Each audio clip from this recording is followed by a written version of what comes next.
अरे आग लगे, ये भी कोई जिंदगी है। सुबह से चिल्लम चिल्ली पुकार सुन के मैं तो तंग आ गई हूँ।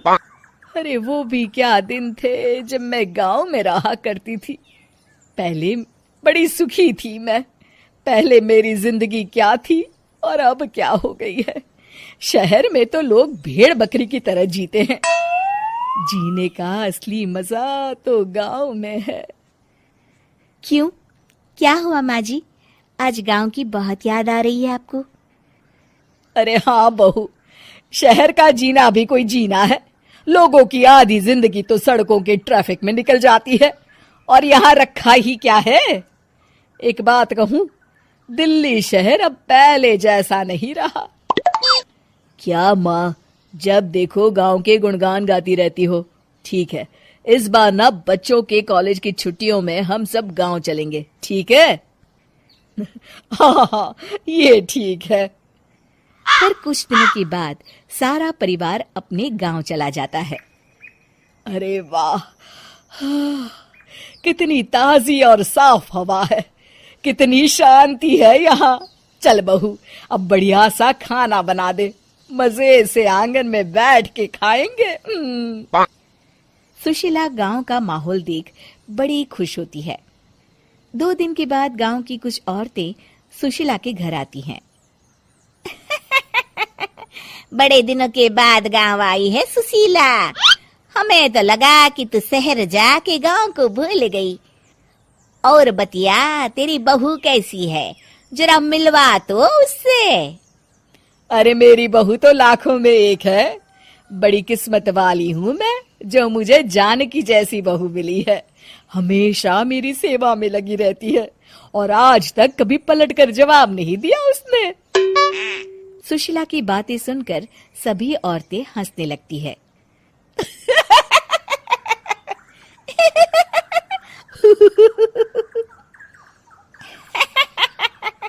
अरे कुछ भी बोले जा रही है। तबीयत तो ठीक है? तेरी बहू चांद से आई है क्या? क्यों बहनों, दुनिया की कोई भी बहू अच्छी होती है क्या?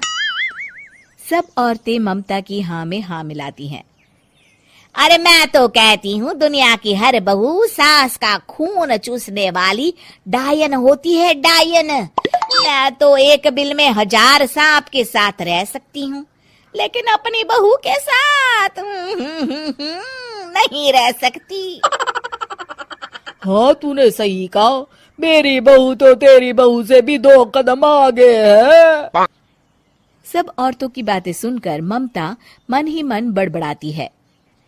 अरे ये गांव सुधर गया, लेकिन औरतें नहीं सुधरी। अगर थोड़ी देर और इनकी बेवकूफी भरी बातें सुनूंगी तो मैं सच में पागल हो जाऊंगी। फिर सुशीला उन औरतों को घर से दफा कर देती है और राहत की सांस लेती है। अरे बहू, जरा बाम लाके मेरे सर पर तो लगा दे। उन औरतों की फालतू बातें सुनकर मेरा सर चकरा गया है। इस गांव की औरतों का तो भगवान ही मालिक है। फिर अगले दिन सुशीला की सास उससे कहती है, अरे बहू, तू यहाँ क्या आराम फरमाने आई है? आखिर ये तेरा ससुराल है। चल चल, घर के कामों में हाथ बटा। शहर में कुछ काम धाम तो करती नहीं है। जरा अपने आप को तो देख, कितने मोटी हो गई है। सारा दिन घर का काम करने के बाद शाम को सुशीला, हाय मेरी कमर, हाय मेरे पैरों ने तो जवाब दे दिया। आज तो मुझसे मक्खी भी न मारी जाएगी। अरे बहू, जरा आकर मेरे हाथ पैर तो दबा दे। जी माँ जी, अभी आती हूँ। तभी सुशीला की सास जानकी को रोकते हुए कहती है, अरे रुक जा बहू, एक दिन काम करके इसको इसकी नानी याद आ गई। हम लोग तो रोज इतना काम करते हैं, कोई जरूरत नहीं इसके हाथ पैर दबाने की। सुबह तक सब ठीक हो जाएगा। सुशीला अपनी सास की बातें सुनकर हैरान रह जाती है। इस तरह धीरे धीरे गांव आने के बाद सुशीला की परेशानी शुरू हो जाती है। फिर एक दिन, अरे आज तो मैं कपिल शर्मा देखूंगी क्योंकि आज संडे है। सुशीला जैसे ही टीवी ऑन करती है तभी बिजली कट जाती है। अरे सत्यानाश, इस बिजली को भी अभी जाना था। इतने दिनों से मैं टीवी सीरियल देख नहीं पाई। हमारा देश इतनी तरक्की कर रहा है, अरे पता नहीं ये गांव कब सुधरेगा। अरे अब तो 2 दिनों के लिए बिजली को भूल जा, ये तो यहाँ रोज की बात है। अब इस अंधेरे में रहने की आदत डाल ले। हाँ।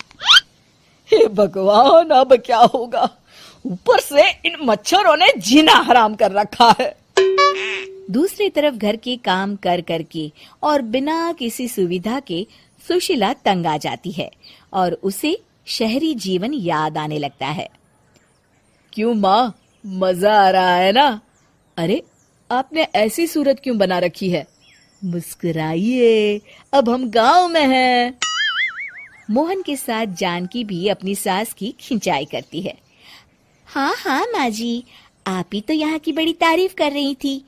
फिर अभी तो कुछ ही दिन बीते हैं, वैसे भी अब तो आप यहीं रहने वाली है ना? अरे नहीं नहीं बहू, मैं एक दिन और यहाँ रुकी तो मर जाऊंगी। मुझे शहर ले चलो। क्या दिन थे, कितनी सुखी थी मैं वहां। ठीक है माँ, हम कल ही वापस शहर चले जाएंगे। इस तरह सुशीला शहर आ जाती है और फिर कभी दोबारा गांव जाने की जिद नहीं करती।